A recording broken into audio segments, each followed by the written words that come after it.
Olá, eu sou Érica Levigar. Esse é o 49º episódio do PUCcast Serviço, uma parceria da Rádio PUC-Rio com a Rádio Catedral. Durante as próximas semanas, vamos preparar os episódios para trazer a você notícias das mais diversas áreas de serviço. Hoje, o assunto será a expansão do MASP. O Museu de Arte de São Paulo, Assis Chateaubriand, anunciou um projeto inédito de expansão. Com previsão de entrega para janeiro de 2024, o novo prédio de 14 andares vai carregar o nome do primeiro diretor artístico do museu, Pietro Maria Bardi, e será vizinho da construção original da Avenida Paulista. O edifício será ocupado por 5 galerias expositivas e 2 multiuso, o que representa um aumento de 66% da área expositiva atual do MASP.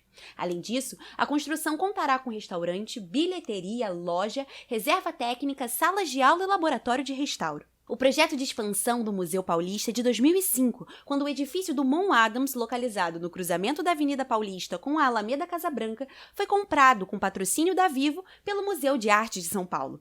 As obras chegaram a iniciar, mas em 2013 foram paralisadas pela inviabilização da parceria entre a operadora telefônica e o MASP.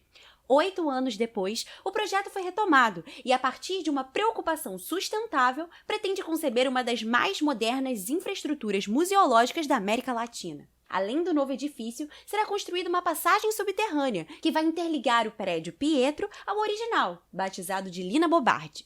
O custo do projeto é da ordem de 180 milhões de reais e será totalmente financiado por doações de pessoas físicas, o que segue a característica do MASP de engajar a sociedade em seus projetos. Sem incentivos ou ajuda governamental, o Museu de Arte de São Paulo pretende realizar a maior operação de filantropia do país com o apoio de famílias brasileiras.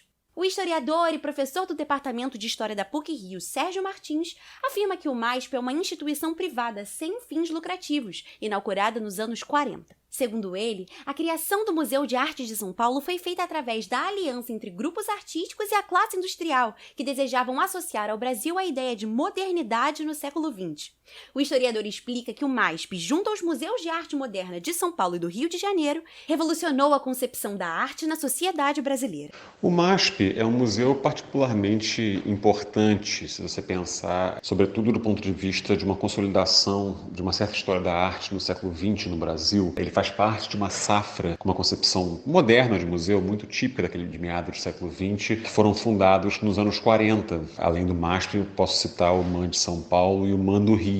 E foi um momento muito interessante, na fundação de museus, porque sinaliza uma mudança muito grande do lugar da arte e do museu de arte na sociedade brasileira. Eles marcam um momento em que uma valorização da arte moderna no país passa a ser uma pauta não só de grupos artísticos ou mesmo no governo, mas passa a ser uma pauta também a qual se unem setores de uma certa burguesia urbana, ligada à indústria e à imprensa, no caso do MASP com Chateaubriand. Sérgio Martins ressalta que o Museu de Arte de São Paulo, Assis Chateaubriand, é uma instituição singular devido ao seu ímpeto de valorização da arte moderna e à força da sua coleção de obras renascentistas e de mestres da arte. Atualmente, a instituição possui o acervo de arte europeia mais relevante do Hemisfério Sul, mas por limitações físicas expõe pouco mais de 1% de todo o seu repertório. Um dos principais objetivos do projeto de expansão do MASP é qualificar e complementar as suas instalações para preservar e aumentar a sua gama de obras. A museóloga e professora de conservação e restauração da UFRJ,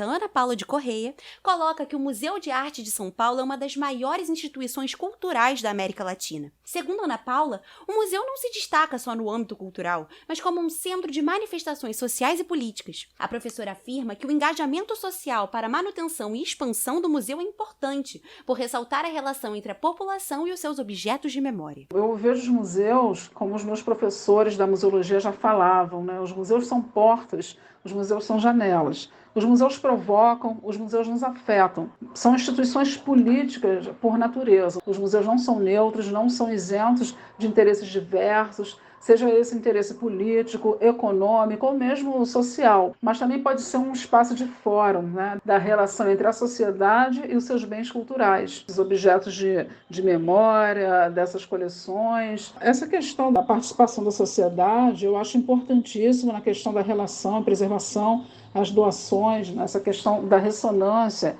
entre a sociedade e seus patrimônios, seus bens culturais. Ana Paula de Correia salienta que na pandemia da Covid-19, a cultura teve uma função primordial para a manutenção da saúde mental. Ela afirma que os museus, as bibliotecas e os centros culturais, preservadores da memória coletiva, foram fundamentais para a promoção de sentido e de equilíbrio durante a crise sanitária. A museóloga destaca que o MASP transcende o aspecto museológico e integra um monumento para a cidade de São Paulo. Em relação ao MASP, é um prédio, uma construção que por si só é um ícone arquitetônico para a cidade de São Paulo, é um monumento, além de ser um espaço de convergência cultural também, porque lá são ofertados muitos cursos, né, muitas palestras de história da arte, museologia, enfim, nas diversas áreas de conhecimento, as mostras, as exposições, tanto desses artistas, né, tanto dessas obras nacionais quanto internacionais também, das mais variadas vertentes, das mais variados aspectos, correntes artísticas, né, além de ser espaço também para o teatro, a música, o espaço para cinema. Um outro aspecto é com a questão de ser um espaço de manifestações políticas, né, manifestações culturais. Com uma conexão subterrânea e 14 novos andares, o projeto de expansão do Museu de Arte de São Paulo traz altas expectativas. A equipe, que objetiva fazer um museu para o futuro, conta com o apoio da população para deixar um legado cultural, turístico, urbanístico e econômico para o Brasil e para o mundo. Esse episódio teve produção e edição sonora por Érica Levigar, com supervisão e edição de Célio Campos. Lembramos que a Rádio PUC faz parte do Comunicar, que é coordenado pela professora Lilian Sabac. Voltamos na próxima sexta-feira. Até lá!